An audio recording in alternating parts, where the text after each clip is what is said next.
Dahil naman sa pagsipa ng presyo sa merkado, pansamantalang ipinagpaliban ni US President Donald Trump ang implementasyon ng inilabas nitong reciprocal tariffs sa iba't ibang bansa.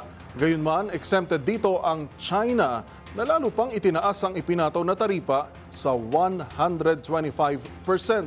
Ang paliwanag ni Trump, alamin sa report ni James Galange. Inanunsyo ni US President Donald Trump ang pansamantalang pagpapaliban ng ipinatupad nitong reciprocal tariffs sa iba't ibang mga bansa ng 70 araw maliban sa China. Ito'y dahil sa sunod-sunod na araw na pagbaba ng stocks ng US at pagtaas rin ng mga bilihin kaya't naging mabigat na pasanin para sa mga trade partners sa financial market. I thought that people were jumping a little bit out of line. They were getting yippy, They were getting a little bit yippy, a little bit afraid. Matapos sa naging anunsyo, agad ding pumalo sa 9.5% mula sa 2.3% ang Standard & Poor's 500 o S&P 500, isang stock market index na sumusubaybay sa performance ng 500 nangungunang kumpanya sa Estados Unidos.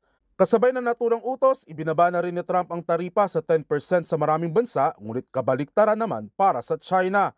Mula kasi sa 104% tax tariffs na ipinataw nito sa China kahapon, itinaas pa ni Trump sa 125% at magpapatuloy matapos muli magpatupad ng China ng countermeasure at iniakyat sa 84% ang taripa sa mga produktong manggagaling naman sa Amerika. Iginiit ni Trump na ito raw ay dahil sa kawalan ng respeto ng China sa pandaigdigang merkado at inaasahang kalaunay mapagtatanto din niya ang ginagawa nitong pag-retaliate at hindi na sustainable at sila rin na maapektuhan sa katagalan.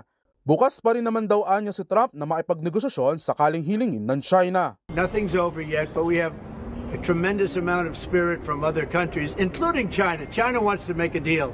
They just don't know how quite to go about it. Samantala, marami namang economic experts mula sa iba't ibang mga bansa ang nagsasabing maaaring magresulta sa tinatawag na global inflation kung magpapatuloy ang reciprocal tariffs ni Trump.